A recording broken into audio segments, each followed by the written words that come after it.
Victoria Murphy had already lost feeling in 2 fingers when the cartwheel struck a rut and jolted the crate against her ribs, and the pain arrived clean and bright where hunger had gone dull. Dawn had not yet broken over Westminster. Rain moved sideways between the buildings and found every seam in her mantle. Her gloves had once been black kid leather, and now were thin at the palms, patched at the thumb, and split enough to let wet through. The ledgers in her arms were wrapped in oilcloth that had come loose at one corner. She held that corner shut with her chin and walked faster whenever the driver glanced back, because he had been paid only for distance and would leave her in the street if she slowed him. Her shoes took in water at every step. Cold gathered around her ankles first, then climbed. The city did not sleep so much as shiver between one obligation and the next. A baker's apprentice crossed her path with flour on his cuffs and looked straight through her.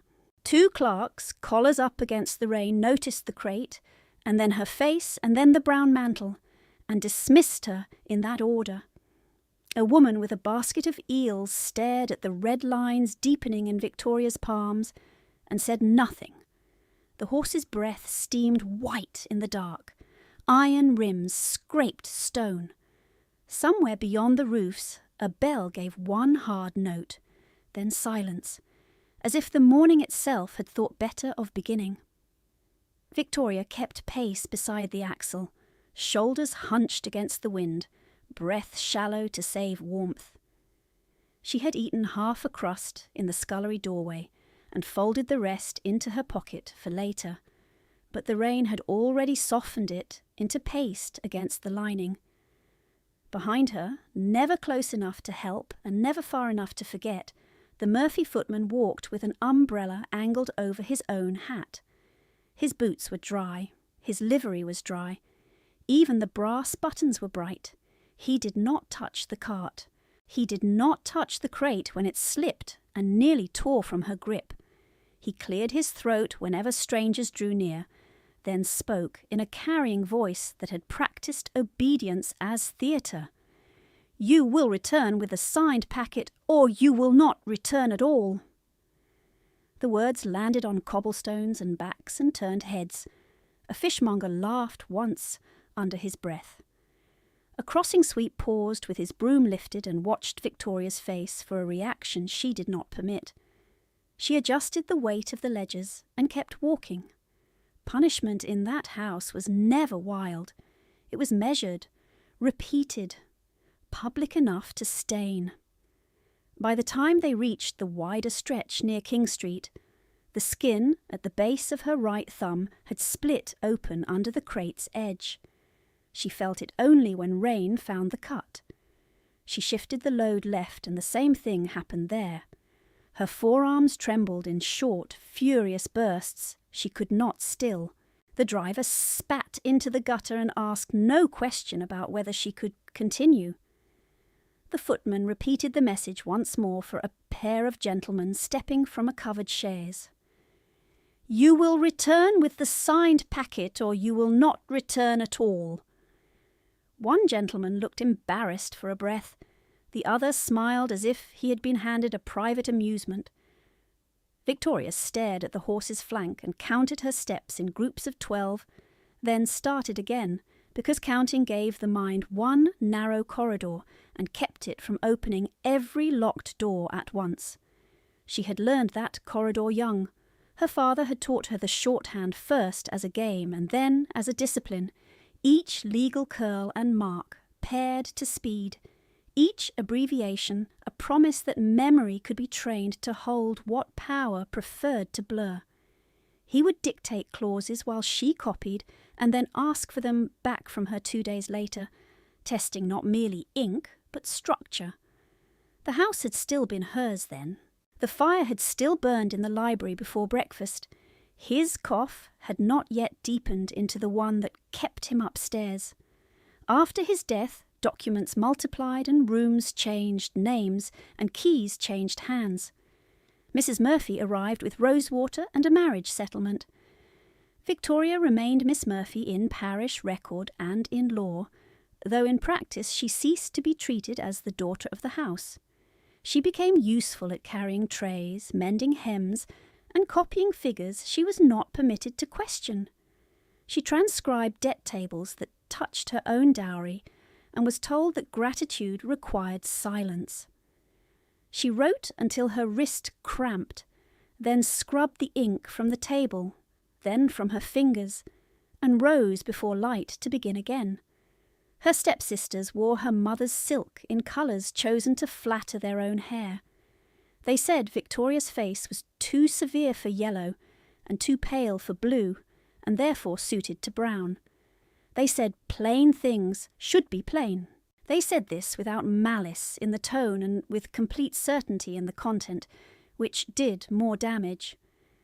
They called her ungrateful when she asked after her father's sealed papers. They called her sentimental when she asked where his signet had gone. They called her slow when she corrected a sum that had transposed 2 figures in the debt column. Mrs. Murphy called her practical. Practical meant no allowance. Practical meant no fire in the attic unless guests had gone. Practical meant 1 pair of serviceable shoes through winter and spring. Practical meant being sent across Westminster before dawn with legal packets that could not be delayed and could not be trusted to a messenger who might ask to be paid for thought. Rain thickened as they turned toward the river. It struck her lashes and blurred the lettering on the outer ledger until she had to wipe it with her sleeve and smear the ink further. Beneath the oilcloth she felt the packet's wax edge against her forearm. The seal was Mrs. Murphy's, not the old family mark. The destination had been named twice, and then once again, each time with the same warning attached, each time loud enough for kitchen staff to hear. If the packet was signed and returned by noon, she might keep her room another week. If not, the attic bed was to be let to a laundress's nephew, and her trunk moved to the cellar. It was a small threat by the standards of tragedy, and therefore perfectly designed. A life was rarely broken by one stroke. It was thinned by ordinary removals, warmth removed, privacy removed, name removed, then choice. At the corner by a print shop, the cart lurched and a ledger slid. Victoria dropped to one knee in street water to catch it before it struck the stones. Cold rushed through the wool of her skirt. Mud climbed to her hem.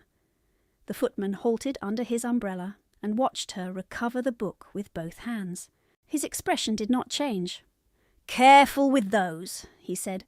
"They are worth more than your place." She rose without replying. Her knee shook once and steadied. She set the ledgers back in order by touch. County rents, tenancy disputes, bond renewals, correspondence. She could identify each by thickness and spine-wear. She could have recited half their contents from memory. That was her private country, the one no title could seize because it lived in structure and not in paper.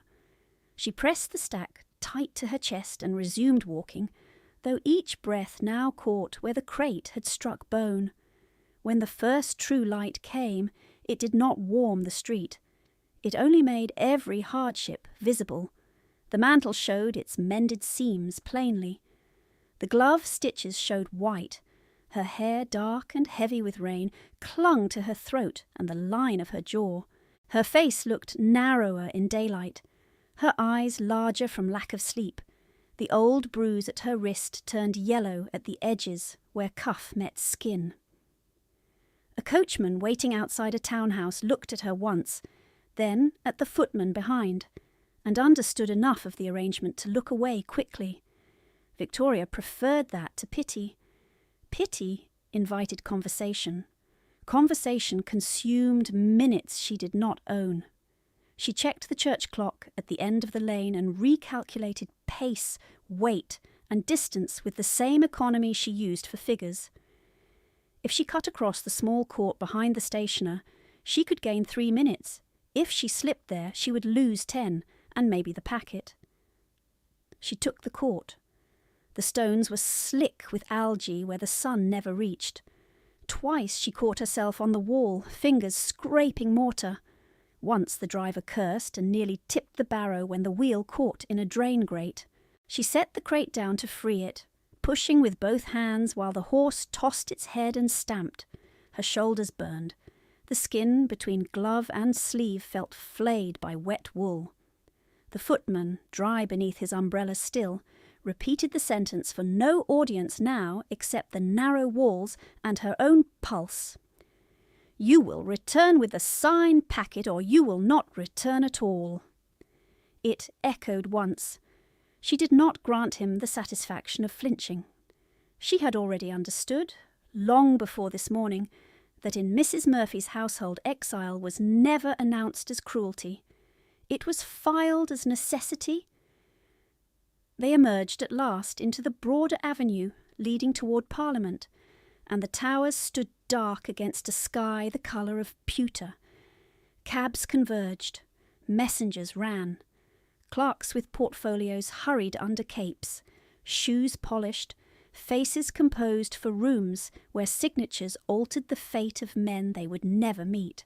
Victoria shifted the ledgers to her left arm and pressed her right hand briefly against her stomach, not from weakness, but from the hollow ache that made her posture want to fold. She forced it straight again. She had one packet to deliver, one receipt to secure, one return journey to survive. That was all the day required if the day chose mercy. The cart rattled on beside her. The whetstones shone. She kept walking toward the doors where law was written, carrying papers no one thought she could read. The first gust off the river struck her wet collar and sent a tremor through her shoulders, but she did not break stride because the towers ahead had already begun to swallow clerks and petitioners, and she could not arrive among the late. Parliament's stone rose black and severe against the thinning dark. Lamps still burned in a few lower windows, yellow behind rain, while above them the higher panes held only dawn's cold grey.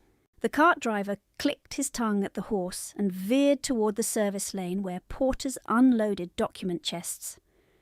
Victoria turned toward the pedestrian entry reserved for messengers and legal assistants, keeping the crate tight against her ribs as if pressure alone could keep the packet dry. The footman behind her adjusted his umbrella and announced her sentence again to no one and everyone at once. "You will return with the signed packet, or you will not return at all." A pair of junior barristers heard him and glanced over with brief, practised distaste, the kind reserved for domestic ugliness displayed in public. She did not look at them. She fixed her eyes on the guardrail and counted breaths until the ringing in her ears settled. Counting had always steadied her when memory rose too quickly, and memory rose now with the smell of wet wool and sealing wax, with the scrape of trunks on stone, with every clerk's hand closing around files that would decide another family's future before noon. Her father's hand had looked like that in winter, ink near the nail bed, tendons strong at the wrist even after illness took weight from him. He had taught her to hold a pen low and close so speed would not cost legibility. He had made a game of signatures, laying out 5 at once and asking which tremor belonged to haste, which to age, which to fear. "Law is theatre with ledgers," he used to tell her when she was 12 and proud of remembering every mark. "Men perform certainty, ink keeps score." In the last month of his life, he could no longer manage the stairs to the library, so she carried books up to his chamber and copied dictation while rain struck the shutters, just as it did now. He had paused often to breathe, then continued from exactly where he stopped, as if interruption were an insult he would not permit. The day before he died, he pressed her wrist with fingers already cold and told her to keep copies of anything that altered a life. The words had not sounded dramatic. They had sounded administrative. That was the cruelty of it. He understood what would come and framed it as procedure because procedure was the only shield he could still hand her. By the second winter after his burial, every room in the house had acquired a new rule, and every rule ran in one direction. Mrs. Murphy entered with silk rustling and rosewater preceding her by half a corridor, and what had once been request became instruction. What had once been household became hierarchy. She was never reckless in her severity. Recklessness invited censure. She favoured neat denials. The fire in Victoria's attic went unlit unless visitors filled the lower floors and propriety demanded the appearance of generosity. Breakfast appeared when there had been enough silver laid for others. Shoes were mended once, then deemed extravagant to mend again. Her allowance became an advance against debts she was told she owed by existing under that roof. When Victoria asked, carefully and in private, to review her father's sealed papers, Mrs. Murphy had looked over the rim of her teacup and replied, "My dear, finance is a burden from which I am protecting you." Then, with a smile too soft to challenge, "You may assist by copying the pages you are given." Assist meant labour without standing. Assist meant she wrote columns until candles guttered, and then stood to press linens in a room where her name was spoken as if absent. Her stepsisters learned quickly how to turn that arrangement into sport. They wore her mother's gowns altered through the bodice, and laughed at the old styles as if history itself were unfashionable. One favoured lilac and said Victoria's colouring could not endure jewel tones. The other favoured scarlet and held up a pearl comb before the mirror, then set it down with theatrical pity.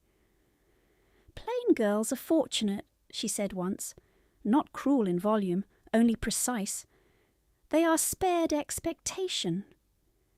They took her mother's cameo from the escritoire and claimed they had found it abandoned in a drawer.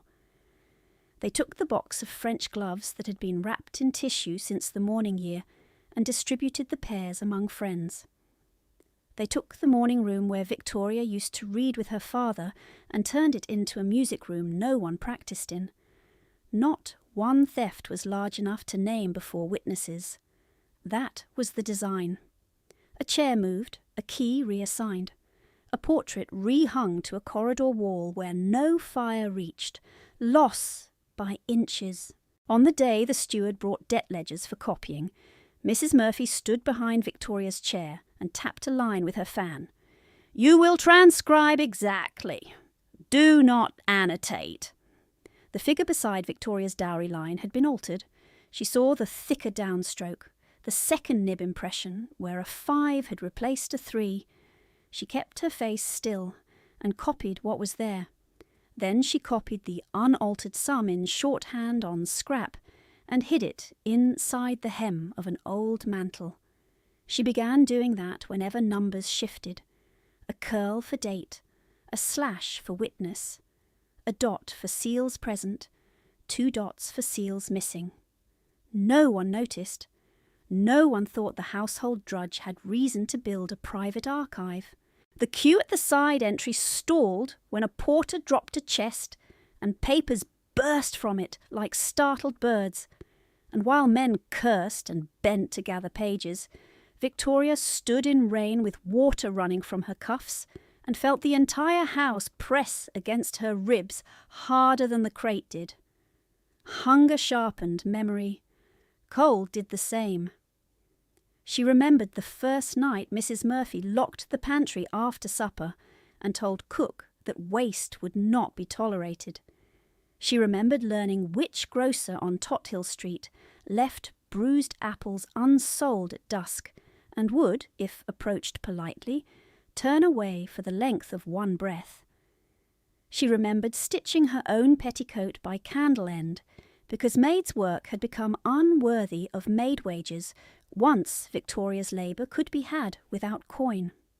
She remembered the attic pane rattling in March wind and placing her father's old law folio against the frame to blunt the draught, then apologising aloud to the book because the binding cracked under pressure. In June, when London heat climbed into the roof tiles and made breathing thin, She copied petitions until her fingers swelled, and if blotting sand spilled, she paid for replacement from the small coins hidden in a tea caddy no one used.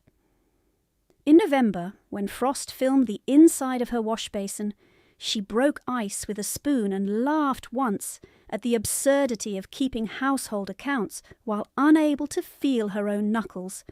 Not quite a laugh, more a sound of disbelief cut short before it could become grief.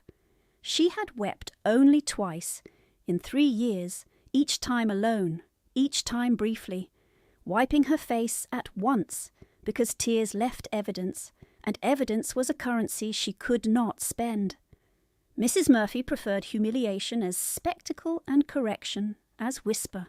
In front of callers she introduced Victoria as our diligent relation, useful with figures. In private she corrected posture with 2 fingers at the shoulder blade and called gratitude a duty. You are fortunate to remain, she said after one long day of inventories. Many girls with fewer manners do not. Fortunate meant tolerated. Tolerated meant contingent. By the first week of Michaelmas that year, Victoria had begun waking before the bell so she could recopy suspect entries from memory before the day's assigned work erased them from her mind. She hid the slips in 3 places, never one. A hollow behind loose attic plaster, the lining of an old glove, and the false bottom of a cedar box that once held hair ribbons. She did not know which piece would matter. She only knew patterns did. Debts appeared that matched no prior bond. Signatures tilted wrong on days her father had been too ill to sit upright. Witness initials repeated across transactions that occurred in different counties on the same date. The arithmetic could be made to sound plausible in a drawing room. Under scrutiny, it bent. At the gate, a clerk in a dark cravat extended his hand for the delivery chit without looking at her face, and Victoria shifted the crate down, teeth clenched against the pull in her shoulders, and produced the folded authorization from inside her sleeve where rain had not yet ruined the ink.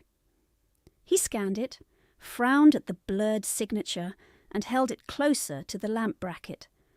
The footman moved in at once, dry still, eager to be heard. "From Mrs. Murphy's household," he said, as if that name were a credential and a threat in one. "Time sensitive." The clerk gave a small nod and waved them toward the side table where incoming packets were logged before being carried into committee rooms.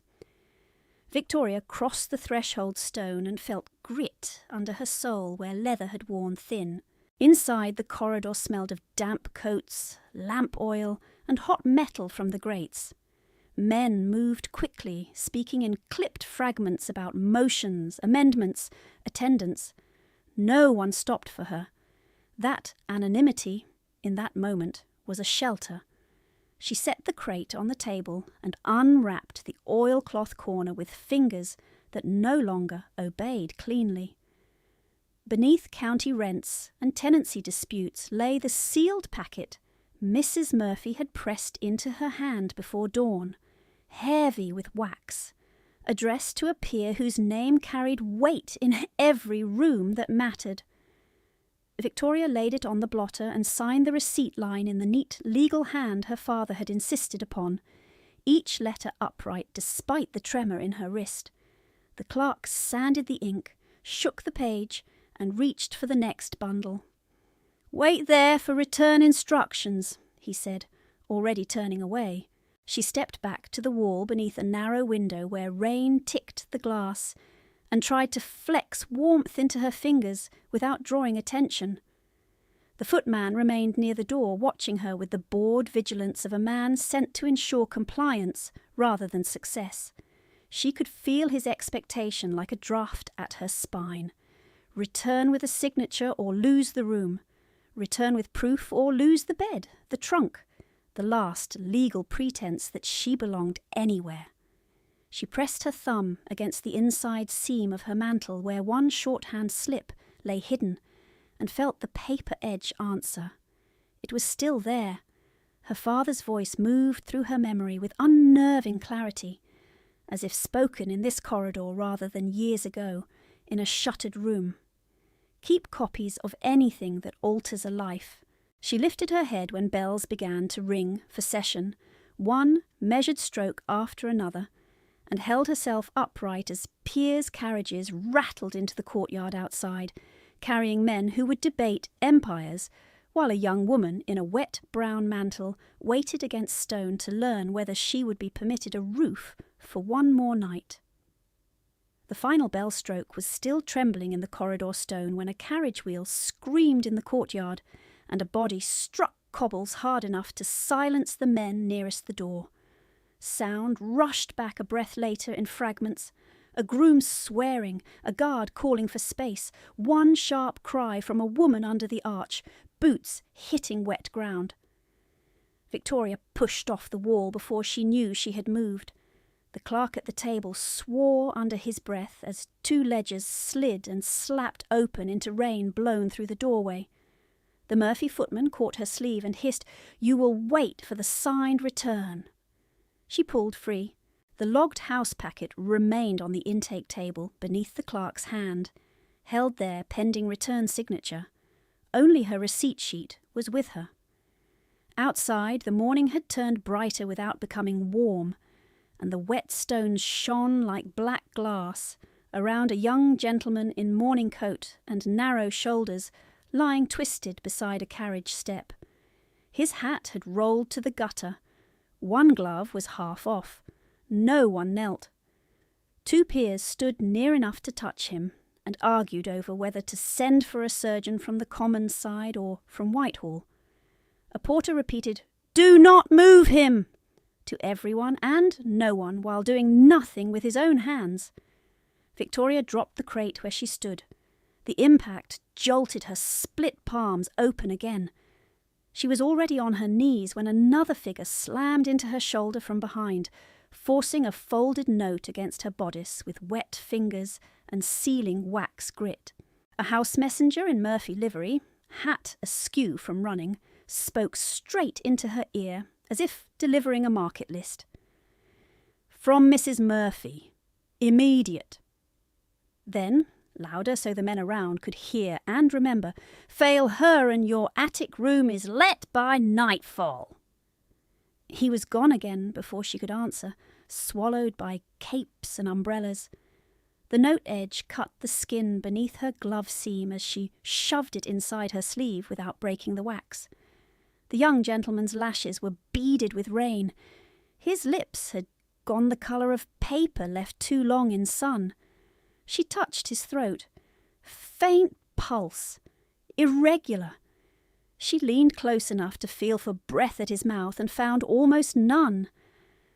"Loosen his cravat," she said, and when nobody moved, she reached for the knot herself, fingers numb and clumsy from cold. A guard barked, "Stand back, girl." She did not look up. She got the knot free, opened collar and waistcoat, set two fingers beneath jaw, tilted his head, counted. One shallow drawer. Nothing. Another, too thin.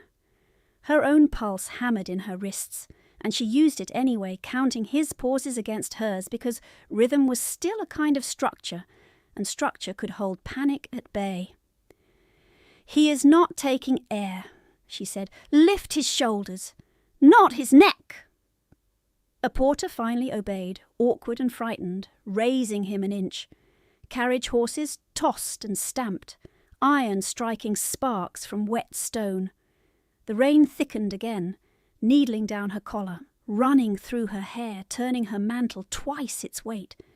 Someone behind her kept saying, "Where is his grace? Where is his grace?" as if rank itself could force lungs to open.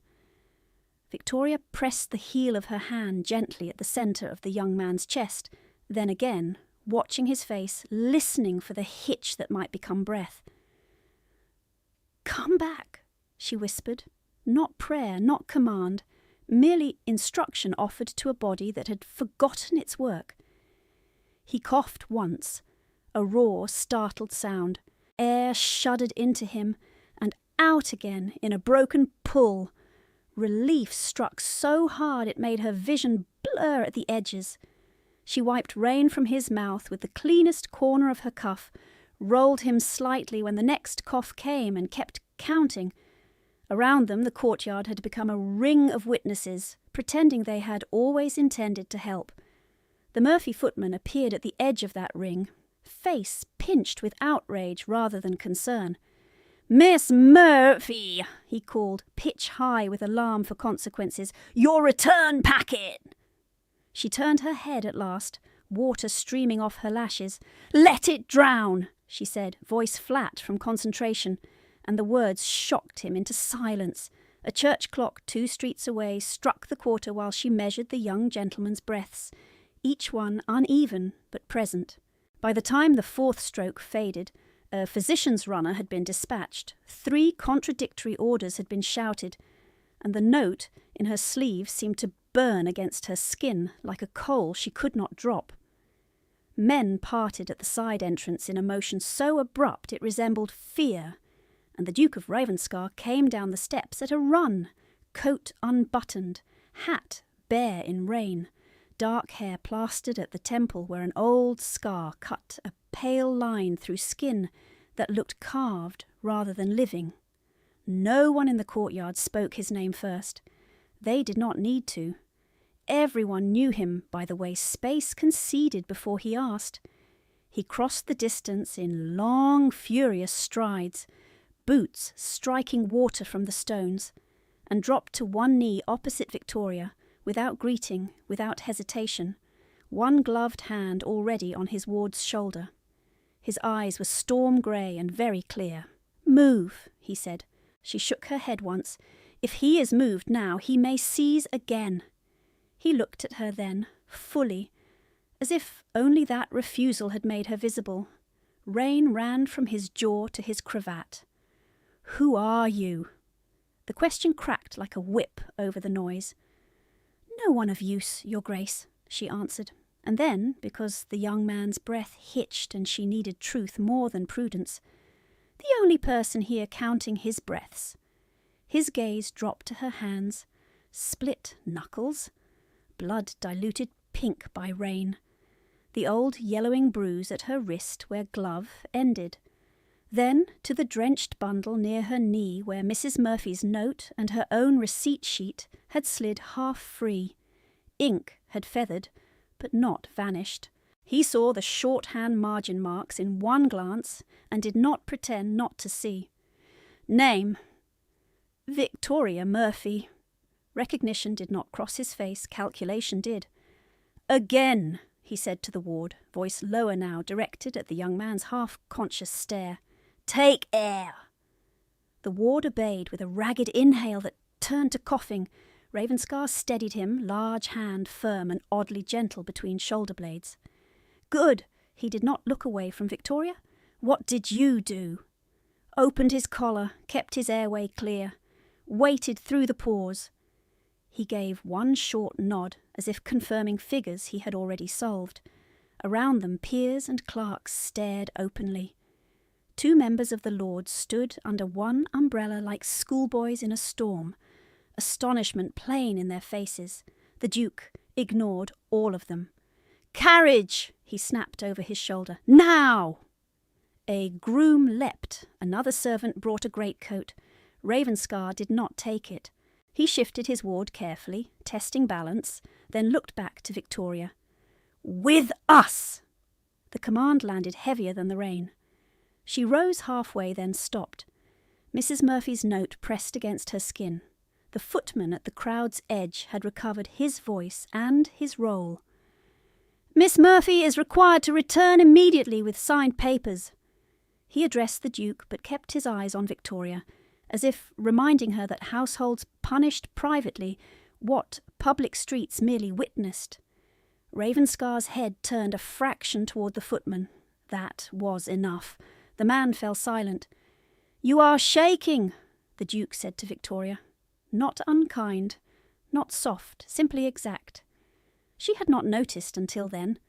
Her teeth were beginning to strike together in small, involuntary clicks she could not suppress. I must take the return packet, Your Grace. No. One word. Stone weight. She tried again, voice steadier than her hands. If I do not return, I lose my room. His expression altered by less than a line, but she saw it, anger, redirected from crisis to system. He looked once at the footman's dry umbrella, at Victoria's soaked mantle clinging to her shoulders, at the red grooves carved into her palms by morning labour. When he spoke again, his tone had gone colder. You will not return there tonight. She held his gaze despite the rank between them, despite every lesson about obedience engraved into her by years of careful diminishment. That is not yours to decide. His mouth tightened, not quite a smile, not quite anything human enough to name. It is now. He stood, lifting his ward with practised strength, and the movement brought him close enough that she felt the heat of him through wet wool, felt the smell of rain and leather, and the faint metallic trace of house ink on his cuffs. He paused only long enough to issue 3 orders in succession. Send for Dr. Hale at Whitehall Chambers. Inform the Speaker I have withdrawn. Tell my secretary the Casterly motion waits. Each command flew to a different man and was obeyed before echo died. He turned back to Victoria. Pick up your papers. She stared at him for a beat too long, then bent, gathered the drenched note, the receipt sheet, the loose ledgers warped by water. Her fingers slipped. He shifted his ward to one arm and caught the falling ledger with the other hand before it hit stone. Even in haste he noticed the signature line on the top page and read it upside down. Murphy accounts, he said quietly, so only she could hear. You copied these? It was not a question. Yes, Your Grace. Then they come with you. The physician's carriage was not yet there. Ravenscar swore once under his breath, not loudly, and pointed to his own coach where it waited under the arch with crest half obscured by rain. Mine! A footman jumped down and opened the door. Inside, the interior was dark blue wool, dry, warm enough to sting chilled skin on contact. Victoria did not step forward. The Murphy footman did, desperation making him bold. She is not at liberty to leave with... Ravenscar did not raise his voice. He did not need to. You will deliver a message to Mrs. Murphy. Silence spread outward from that sentence. Even the horses seemed to still. Tell her Miss Murphy is under my protection, pending inquiry into documents conveyed this morning. Tell her if she contests it, she contests me in open court. The footman's face drained. Your Grace, I am only... A messenger, Ravenscar said. Then carry it. He turned to Victoria again and held out his hand, palm up, rain running from the cuff in steady threads. Inside! She looked at that hand, at the ward breathing unevenly against the Duke's shoulder, at the courtyard where men who had ignored a collapsing body now watched her choice as if it was sport. Fear twisted low in her stomach, old and familiar. So did something else, thin and dangerous and new, the first line of possibility drawn where there had been none an hour ago. She placed the ledgers on the carriage seat, then her hand in his. His grip was firm, brief, and careful of her split skin. He settled the ward opposite her, climbed in after, and rapped once on the roof. Wheels lurched. Parliament stone began to slide past the window in wet grey planes. Only when they had turned toward Whitehall did he speak again, eyes on the young man's breathing, voice clipped to its essential edge. Do not faint. Victoria braced one hand on the seat and met his profile in the dim carriage light. I do not have the habit, Your Grace. His gaze flicked to her, assessing, and for the first time since he had run into the courtyard, his shoulders stilled. Outside, rain drummed on the carriage roof like quickened pulse, while Westminster fell behind them and the morning widened into consequences neither of them could dismiss. The carriage hit a rut, and the young man on the opposite seat jerked against the Duke's arm, with a strangled breath that was almost a cough and almost silence. Victoria leaned forward before thought caught up, one hand braced on the squab, the other already at the loosened cravat to keep cloth from his throat. The Duke did not flinch at her nearness. He shifted his ward upright with exact, controlled strength and held him there while she counted again, eyes on the hollow at the base of his neck. "In through the nose if you can," she said softly. "Slow, do not chase the air." The young man's lashes fluttered. Rainwater and sweat were indistinguishable on his brow. His fingers clawed once at the Duke's sleeve and then opened. Ravenscar watched Victoria's mouth as she counted not her hands, as if measuring whether her calm was performance. It did not waver. "You have seen this before," he said. She kept her gaze on the ward. "Not this gentleman, this pattern." "Where?"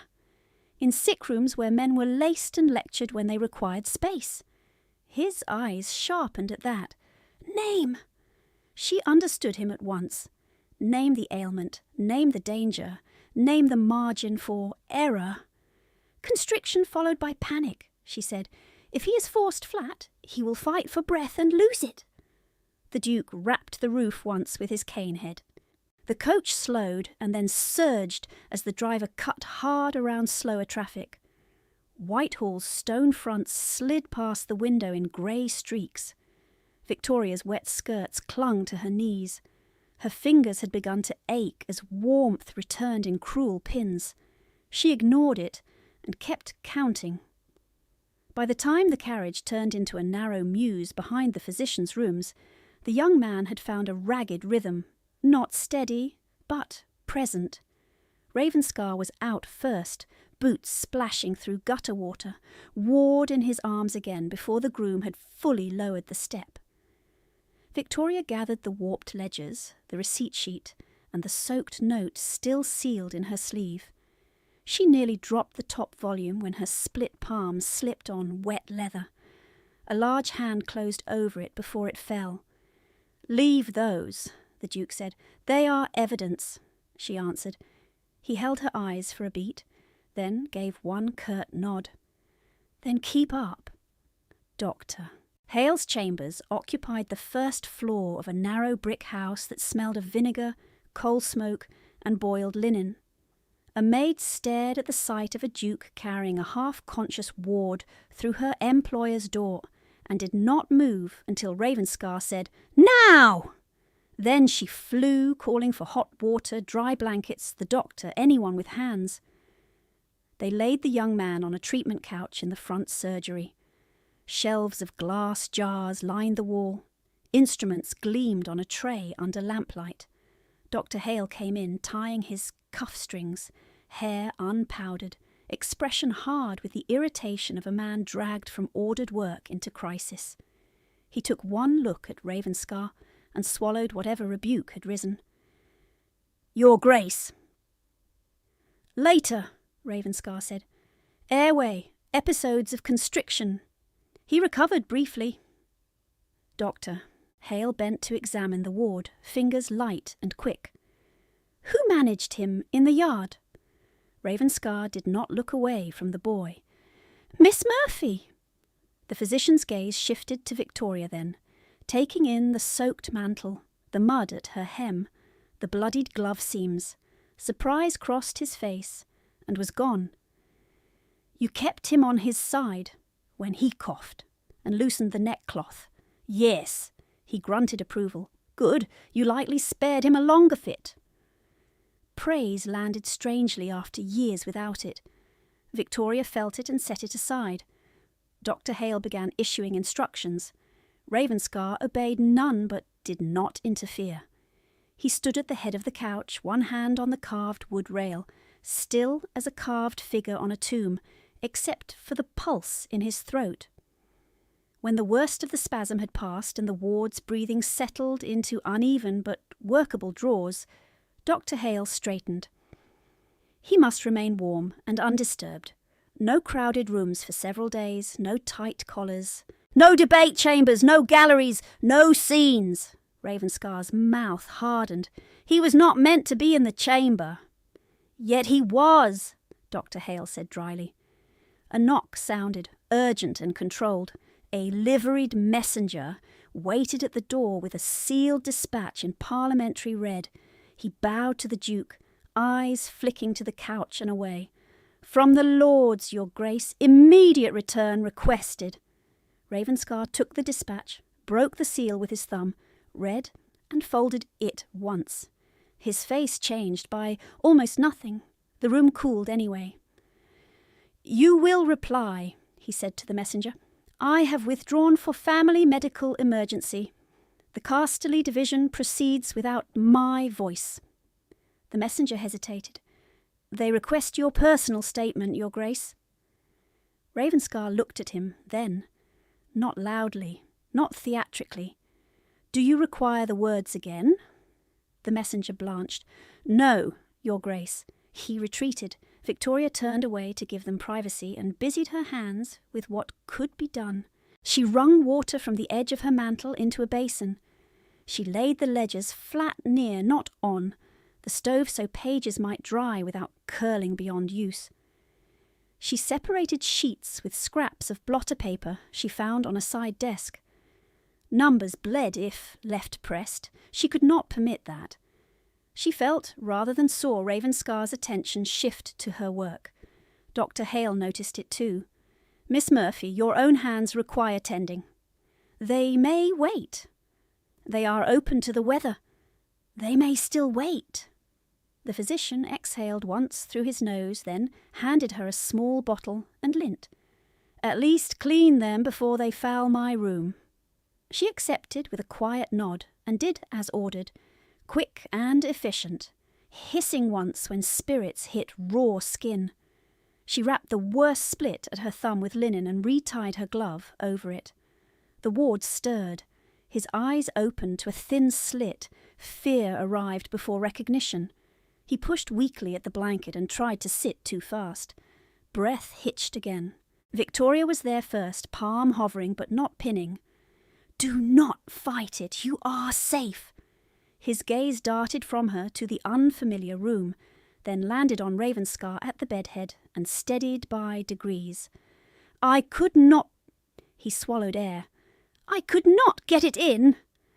"I know," Victoria said. "You are getting it now." Ravenscar said nothing.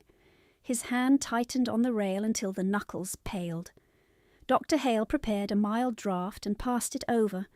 Victoria supported the ward's shoulders while he drank, then lowered him carefully, keeping him propped with folded blankets. He trembled with each exhale. She took a dry cloth from the stack and wiped rain from his brow, then from his hands, brisk and practical, as if caring for frightened gentlemen in a duke's physician's room were routine. An hour had not passed since the courtyard, but the morning had thickened into that strange suspended time that belongs to sick rooms, where clocks move and bodies do not trust them. A second knock came. This time it was not Parliament, but household.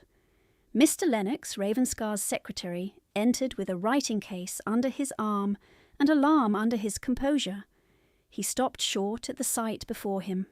The ward in blankets, the Duke bareheaded and soaked to the cuffs, Victoria in a mended mantle beside a table of half-dried ledgers. "Your Grace," Lennox said, "the house is in disarray. There are already versions of events." "There are always versions," Ravenscar replied. "You will produce facts." Lennox inclined his head. "Yes, Your Grace." His gaze moved to Victoria with professional assessment, neither cruel nor kind. "Madam, I require your account for the record." Mrs. Murphy's note burned against Victoria's skin again. "Fail me, and your attic room is let by nightfall." Another command layered over this one. Another room where men expected obedience as ink. Lennox opened his case and laid out paper. state that the young lord slipped while descending. No mention of respiratory distress in public space. It invites speculation. Victoria looked up sharply. It invites prevention. Lennox blinked.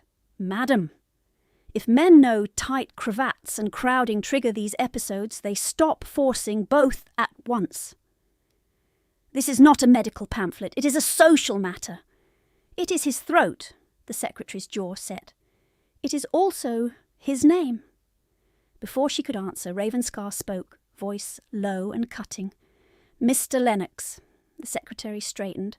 Your Grace, you are not here to edit truth. You are here to write it. A pause, then, as you command. Lennox dipped his pen. Proceed, Miss Murphy. She gave the account cleanly. Time, place, sequence, no embellishment, no self-protection. She included the shouted orders that delayed assistance. She included that peers stood back. She included her own intervention and the Duke's arrival at speed from the side entrance. Lennox's pen scratched faster as she went, then slowed when she named the Murphy messenger delivering a private threat during the emergency.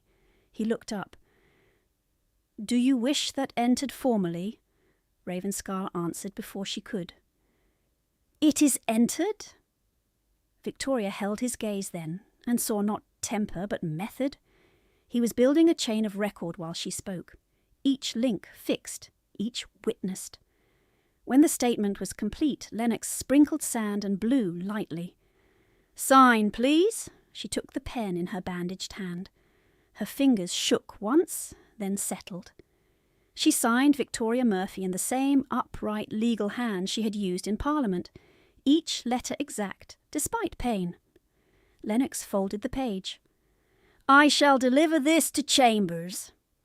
Wait, Victoria said. Both men turned. She reached inside her wet sleeve and drew out the sealed note from Mrs. Murphy. Wax softened but intact. Her thumb left a small blood mark on the edge when she placed it on the table. This was delivered as the young lord collapsed. It may bear on motive. Lennox stared at the seal. Ravenscar did not move. You have not opened it, he said. No, Your Grace. You could have destroyed it. Yes. You did not. She met him squarely. A sealed threat is better evidence than a remembered one. Something passed across his face then. Not warmth, not approval in any easy sense. Recognition, hard and precise, as if a hidden mechanism had clicked into place. Mr. Lennox, he said, witness the seal. Lennox leaned in. Witnessed. Murphy crest impression, right edge cracked by water, no sign of opening. Log it with the statement. Yes, Your Grace. Dr. Hale, who had pretended not to listen while rearranging jars he had no need to rearrange, finally spoke. Your ward sleeps. Better than he was. He will wake weak and ashamed, because men always are after breath betrays them. I recommend gentleness, though I do not bill for it. Ravenscar almost turned what might have been a smile and did not complete it. Send the bill regardless. When Lennox departed, taking statement and sealed note, silence returned in layers. Fire ticked in the grate. Rain softened against the window panes. The ward slept with one hand fisted in the blanket, breathing shallow but regular now. Victoria gathered the remaining ledger pages and adjusted their spacing near the stove. Several entries had run beyond recovery. She marked those lines in shorthand on a fresh scrap while they were still legible enough to reconstruct later. Dr. Hale watched her notation with professional curiosity. That script is not common, he said. My father taught me. A solicitor? A barrister once, then ill. He nodded once, as if that explained more than she had said. It did. Ravenscar had moved to the doorway at some point. She had not heard him cross the floor. He stood with one shoulder against the frame, wet coat removed at last, shirt sleeves rolled, the old scar at his temple stark under lamplight. He was looking at her hands, at the shorthand marks, at the stubborn care she gave damaged paper no one else in the room believed worth saving. "You are preserving accounts while your own position is uncertain," he said. She did not look up. If the numbers vanish, uncertainty becomes whatever the loudest voice declares. "Your own voice could have been loud just now." She set down the pen. "Loud women without title are called unstable. Precise women with documents are called to testify." He was silent a moment. Then, "Who taught you that?" "Experience." The ward shifted in sleep and made a small strained sound. Victoria crossed at once, adjusted the blanket away from his throat, and rested 2 fingers lightly at his wrist until his breathing smoothed again. She did not wake him. She did not call for praise. She simply waited until the rhythm held and stepped back. Ravenscar had not moved from the doorway. He watched the entire gesture as if memorizing it. A maid brought a tray at last. Broth, bread, tea, gone lukewarm, in transit. She set it down uncertainly, unsure who in this room outranked hunger. Ravenscar answered by pointing at Victoria. "Eat," he said.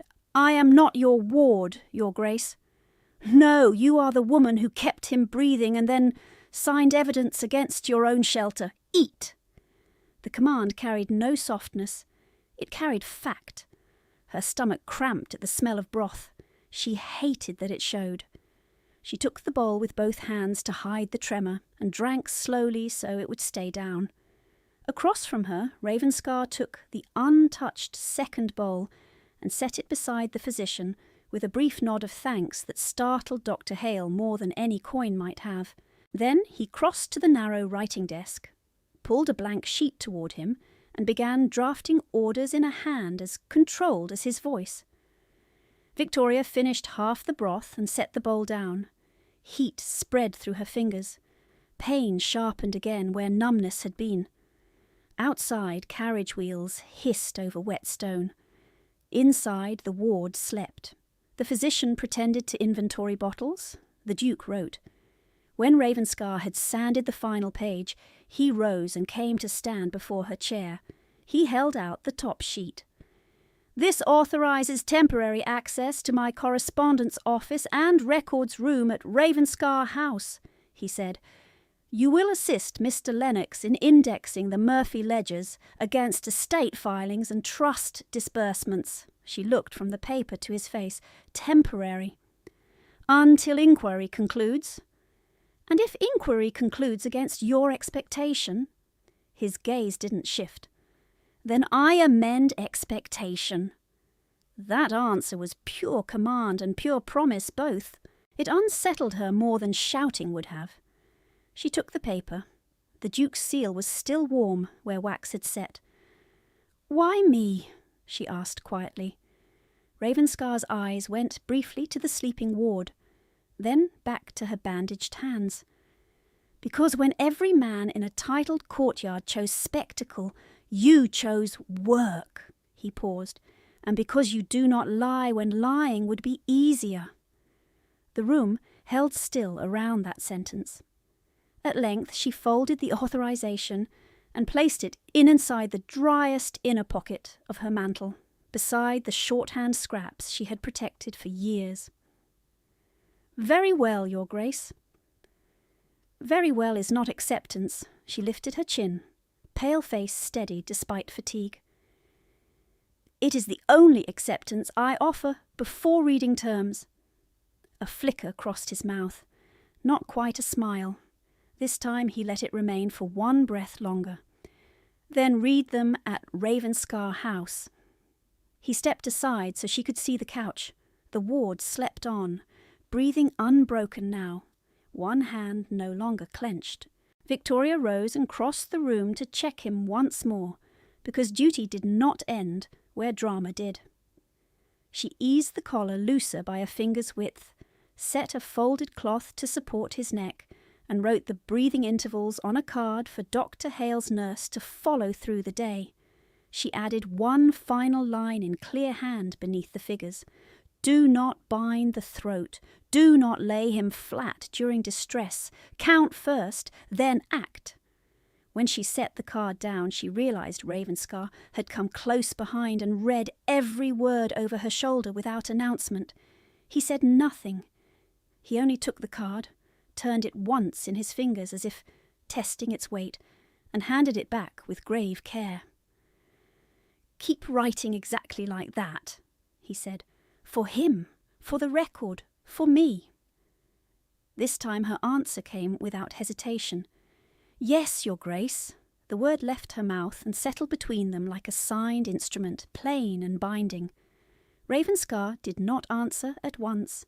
He stood close enough for her to feel the heat coming off his coat sleeves, close enough that rain and coal smoke and the clean bite of sealing wax occupied the same breath. In the narrow surgery, Dr. Hale adjusted a lamp and pretended not to see. The ward slept. Fire ticked in the grate. The city beyond the panes kept moving without mercy.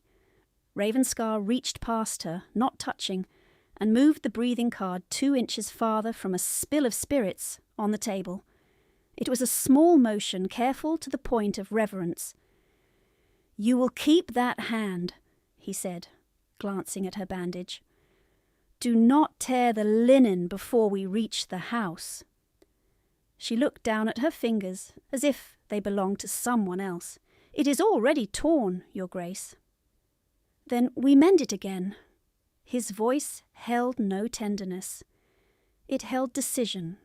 That, more than kindness, unsettled her. "Doctor." Hale crossed to the couch and checked the ward once more. "He will sleep through the next interval if left quiet," he said. "No jolting carriage, no argument at his bedside. I shall send my nurse to Ravenscar House within the hour." Ravenscar nodded. "He does not leave your care until the nurse arrives. I will have 2 of my men posted at your door." The physician gave him a narrow look. "This is Whitehall, not a frontier pass." "This is London," Ravenscar said. "Post them." He turned then, and only then, toward Victoria. "You ride now." Her chin lifted. "I can walk. In those shoes. I have walked farther. I did not ask if you could." He held her gaze without raising his voice. The command was hard. The meaning beneath it was harder still. She understood both and disliked that she did.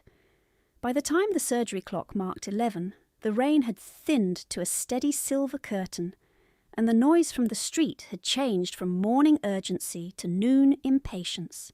Lennox returned with 2 clerks and a lock case for the ledgers. He entered quickly, took in the room, and went straight to work. Every volume was listed, numbered, and wrapped. The sealed note from Mrs. Murphy was entered as Exhibit C and placed into waxed paper under witness signatures from Lennox and Dr. Hale. Victoria watched each step with the concentration of hunger. "Read this," Lennox said, handing her the register sheet before sealing. "Confirm language." She read: date, hour, transfer point, condition of documents, visible water damage, observed seal intact. Her shorthand annotations were named as supplemental memoranda and tied to her statement, not treated as curiosities. She looked up. "Add 1 line. Original receipt sheet stained but legible. If they challenge chain of custody, they will attack the first paper." Lennox dipped his pen at once and amended the line. "Added. Read it back." He did, without protest. She nodded. Only then did she sign beneath his hand. Ravenscar had not sat down once. He stood near the door to the ward's room, one shoulder against the frame, watching every exchange. The stillness was unnatural in a man whose name moved votes and armies. It was not idleness. It was vigilance pressed into stone. A 3rd messenger arrived from Parliament, this one senior enough to wear confidence into a sick room. He bowed shallowly. "Your Grace, the division has tightened. They request your attendance for 1 statement and 1 vote." Ravenscar did not move from the doorway. "Denied." My lord, with respect, your absence may alter the outcome. My presence already did. The messenger hesitated, then made the mistake of looking past him toward Victoria and the ledgers. There is concern, Your Grace, regarding appearances. Ravenscar stepped forward 1 pace. The room narrowed around it. Right this exactly. I left because my ward collapsed. I remained because false accounts crossed my threshold under coercion. If the House values appearance over fact, the House may explain itself in print. The messenger's face went tight. I shall deliver your words. You shall deliver every word. When the door shut behind him, silence returned in a sharper form. Victoria had copied dictation from angry men all her life. She knew the difference between a man preserving rank and a man burning a bridge on purpose. Ravenscar had chosen the second in front of witnesses. He had done it without looking at her. He had done it because she was in the room. Lennox cleared his throat softly. Your Grace, the carriage is ready. Shall Miss Murphy travel with the clerks? No. Lennox glanced once at Victoria, then back to the Duke. As you command. She rides with me, the records ride with us. No intermediate stop. Understood. The secretary closed the lock case with a hard click and handed the key to Victoria first. She blinked at him, startled. He said, Your annotations are referenced by index. If this key leaves your hand before handover, note the time and witness. Professional, neutral, exact. Respect rendered as procedure. She slipped the key into the driest pocket of her mantle. I will note it. Ravenscar's eyes tracked that motion. Good. Dr. Hale approached with a folded wool shawl, plain and dark. From my wife's stores, he said to Victoria. Return it if the world allows. Keep it if it does not. She began to refuse and stopped when she saw his expression. She accepted with a small incline of her head. Thank you. Ravenscar took the shawl from her for 1 second, shook rain from its hem, and draped it over her shoulders with brisk efficiency, as if arranging armour rather than comfort. His knuckles brushed the line of her collarbone through damp fabric. He withdrew at once. Do not remove it in the carriage, he said. She managed. You issue many orders, Your Grace. I issue the ones that keep people alive. He said it without heat. She heard the old wound beneath it anyway.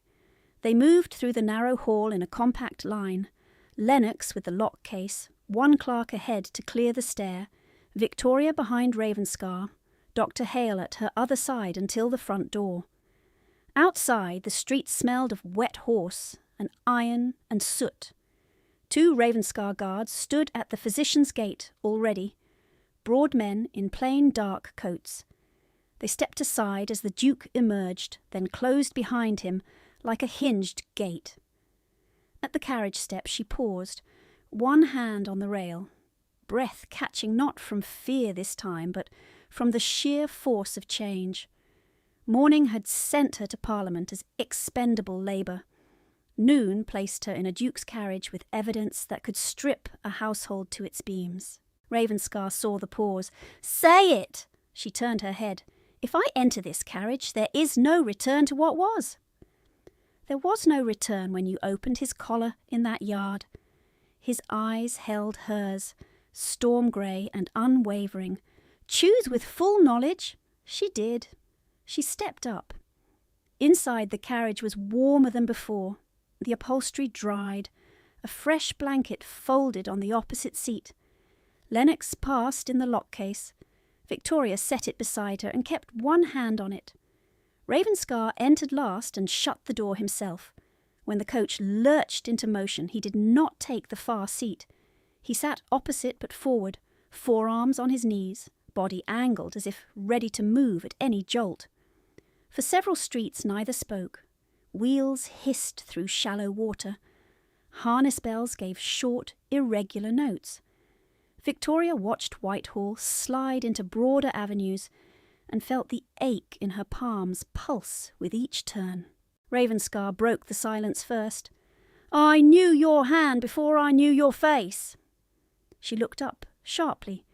He continued as if reading from record, but his voice had roughened at the edge. 3 months ago, Lennox flagged discrepancies in 2 tenant actions tied to former Murphy lands. Corrections appeared in the margin of copies that should have matched originals. Same shorthand hook on dates. Same upright capitals on witness names. No clerk in my office writes like that. She felt heat rise under cold skin. "You investigated my writing." "I investigated the fraud touching my ward's trust. Your writing kept appearing at the points where theft failed." He leaned back a fraction, gaze never leaving her. "I asked who in that house could copy legal abstracts without error under pressure. Every answer returned one name. Mine." "Yes." She tightened her hand on the lock case until the bandage pulled. "Then why did you do nothing?" A muscle moved in his jaw. "I had pattern, not proof. A duke who intervenes without proof becomes a headline and loses the case. I needed documents that survive court, not sympathy that evaporates by supper." The words cut because they were true. She had built her whole private life on that same principle. Precision before protest, record before outrage.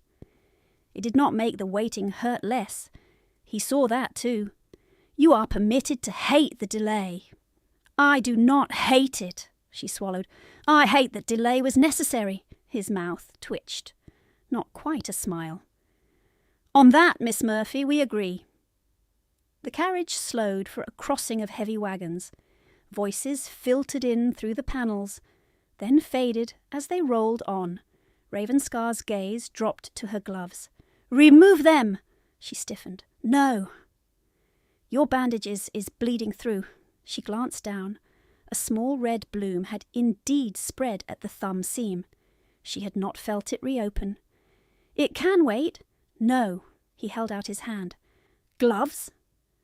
The command struck old reflexes in her like a flint. For years, orders had meant diminishment. Carry this, fetch that, stand there and disappear. She should have refused on principle alone. Instead, she drew off the right glove and placed it in his palm, then the left. The air stung her raw skin. Ravenscar set the gloves beside him, unfolded a clean handkerchief from his inner pocket, and wrapped it over the worst seam of linen with competent, economical turns. "You have done this before," she said. "Field dressings." His eyes remained on the knot. "And once for a boy who would rather bite than admit pain." "Your ward." "Yes." He tied the final knot and looked up. The carriage rocked over a rough patch of stones, but his hands stayed steady. "You asked in the surgery why I issue orders. Here is the answer. People die in the space between politeness and action." The sentence landed with the force of confession. He had not meant to give more. He had given it anyway. She heard herself ask, quieter, "Who died there for you?" His face closed at once, not in anger but in old discipline.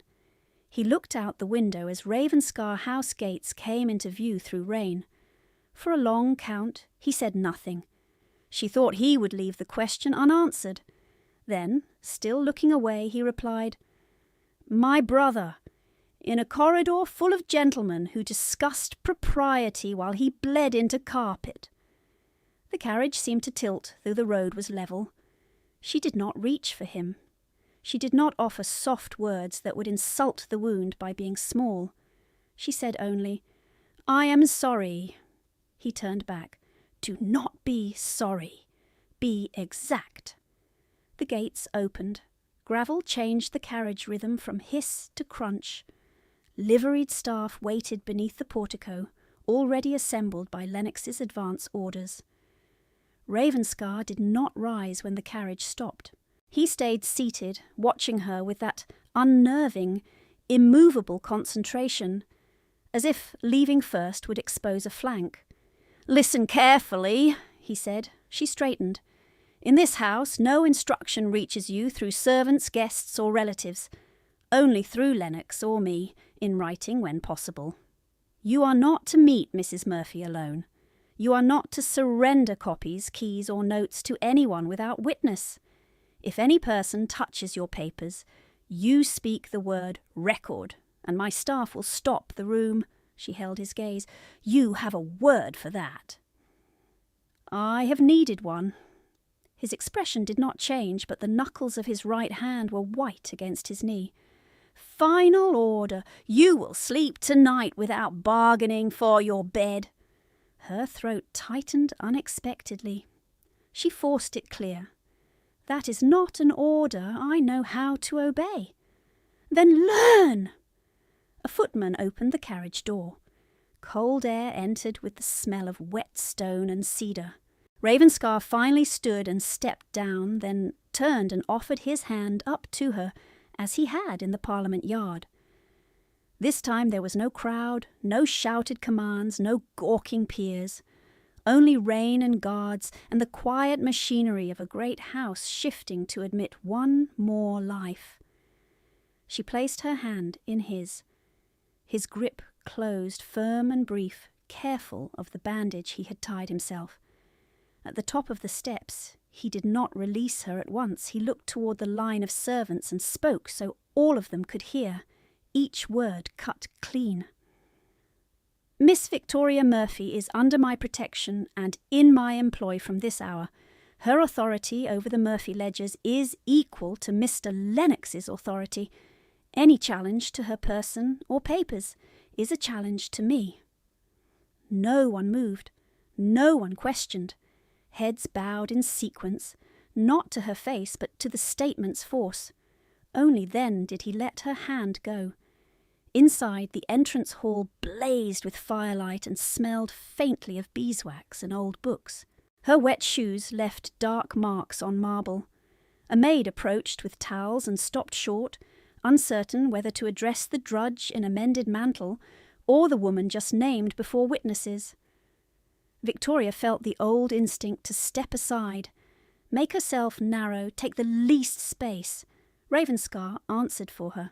Tea in the records room, dry clothes to the blue chamber, bread, broth, and writing supplies. Now. The maid bobbed and fled.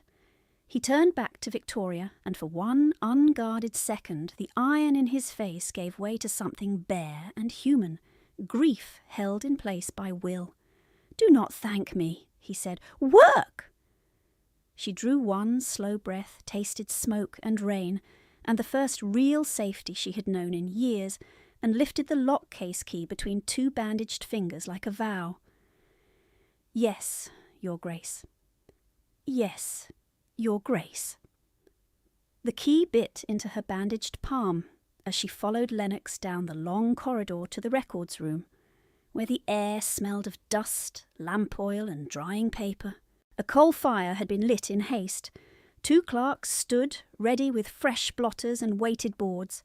Lennox closed the door, set the lock case on the central table, and looked to her before he touched it. Miss Murphy, state condition. She drew a steadying breath. Case intact. No transfer since Dr. Hale's chambers. Key remained on my person. He nodded to the clerks. Witnessed. She handed him the key and watched the lock turn. Inside, each ledger lay where they had packed it. The receipt sheet, stained at one edge, was still legible. The sealed note, wax softened but unbroken, remained in its paper wrap marked Exhibit C. Her own shorthand scraps, tied with plain thread, sat beside it. She had kept them dry for years with fear and stubbornness.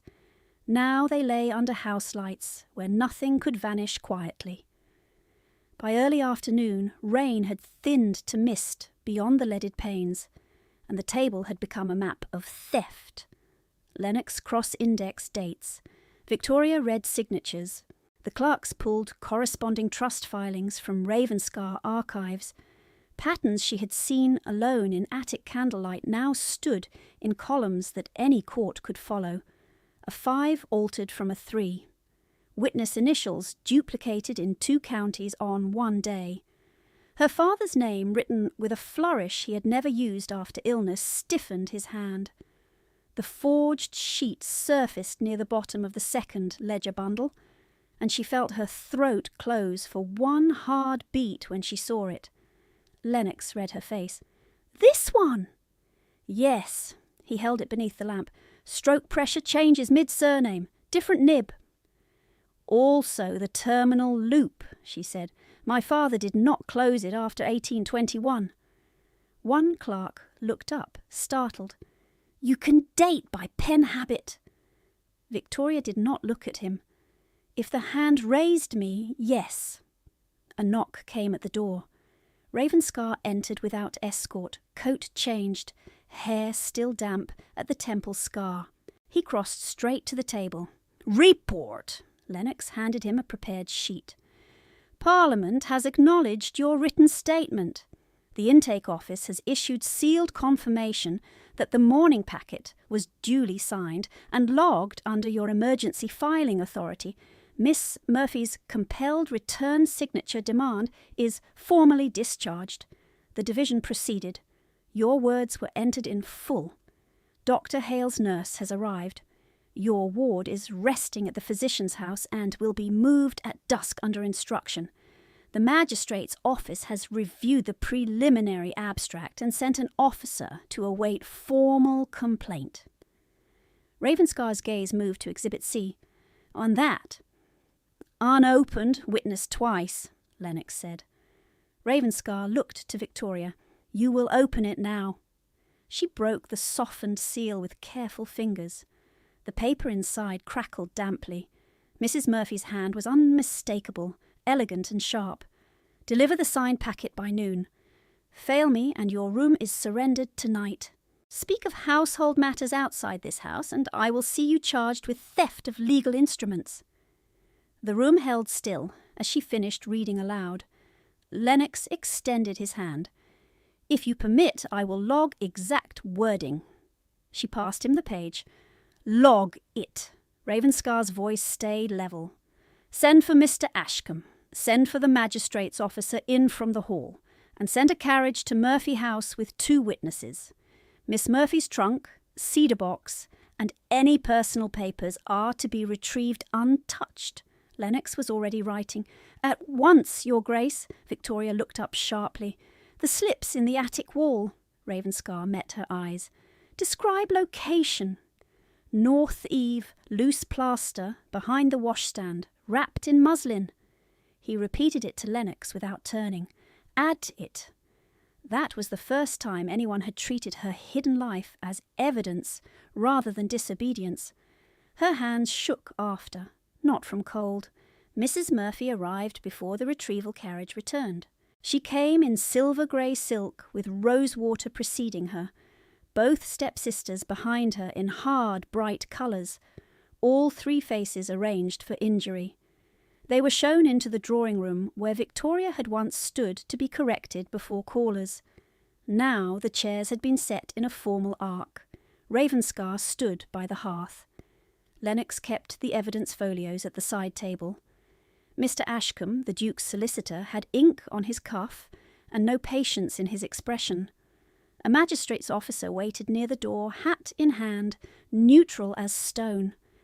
Mrs. Murphy did not bow to Victoria.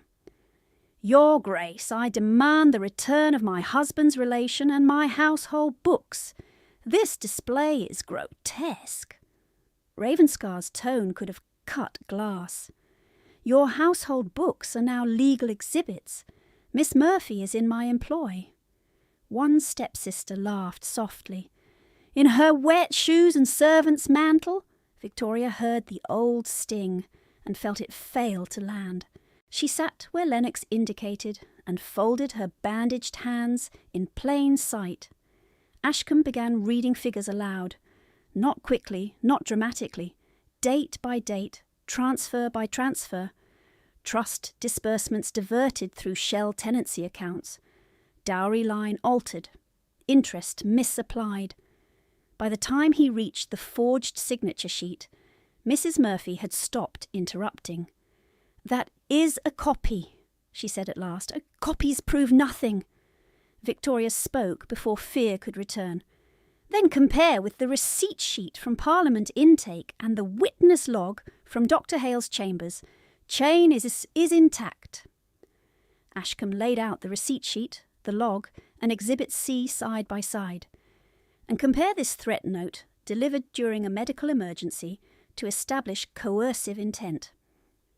Mrs. Murphy's composure cracked one line at the mouth. She has always been unstable, grateful one day, hysterical the next. Ravenscar did not raise his voice. Liar! Everyone looked at him. You starved her of money, labour, and standing while using her hand to launder your figures. You threatened shelter to compel transport of legal packets. You attempted to suppress a medical witness statement by domestic intimidation. I will not hear one more word about her stability. The officer shifted at the door. Awaiting instruction, Ashcombe turned a page. With your Grace's leave, I will enter formal complaint for fraud, coercion, and falsification of estate instruments. Enter it, Ravenscar said. Mrs. Murphy rose too quickly, silk snapping at her knees. You cannot mean to ruin us over a girl. Ravenscar's eyes were winter cold. I mean to apply law. The officer stepped forward then. Madam, by order of the magistrate, you are required to attend for statement and review of accounts. You may bring counsel. One stepsister began to protest. The other went pale and silent. Mrs. Murphy looked past the officer to Victoria with the same loaded glare she had used for years, promising private punishment later. This time there would be no later. The officer gestured to the door. She went out under writ while servants lined the corridor and did not bow. At dusk the retrieval carriage returned. A guard brought Victoria's trunk, the cedar box, and a wrapped bundle of muslin slips from the attic wall, each item tagged and witnessed. Nothing had been opened. She checked each seal herself, then signed receipt. The old glove lining still held 2 shorthand strips. The cedar false bottom still held the altered dowry columns she had copied in June. For the first time, every piece she had hidden had reached one table. When full dark settled against the windows, Lennox closed the final evidence folio and set it before her.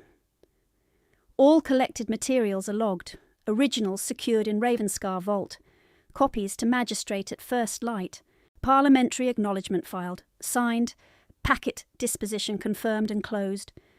Dr. Hale's nurse sent written update. Your breathing intervals guided treatment. The young lord is resting without recurrence.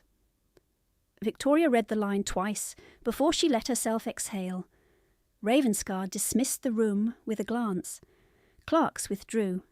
Ashcombe took his hat and bowed.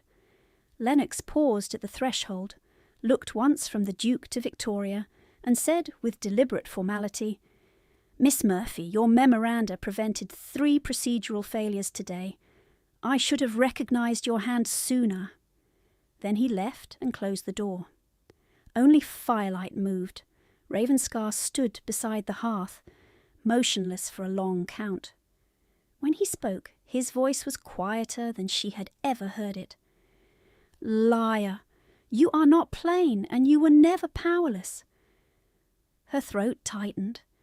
She asked what had been waiting in her since the carriage. Does it hurt, carrying command like armour? He held her gaze. The fire threw amber along the scar at his temple. Yes! One word, no shield.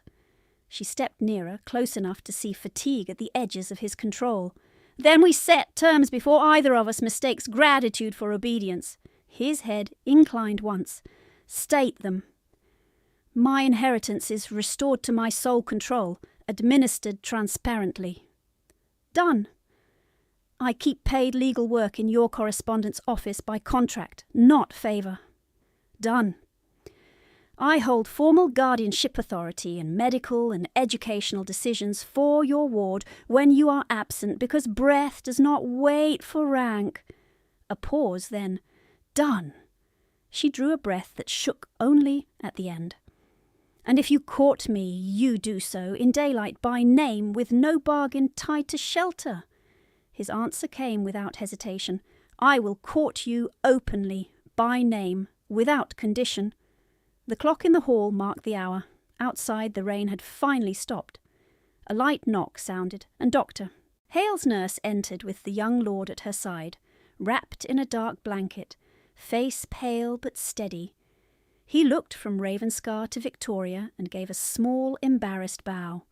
I am told, he said hoarsely, that I owe you my breath, Miss Murphy. She shook her head gently. You owe me nothing. You owe yourself looser collars. His mouth twitched, not quite a smile, and Ravenscar's hand came to rest briefly at the boy's shoulder, protective and unhidden. Ravenscar looked back to Victoria. Stay!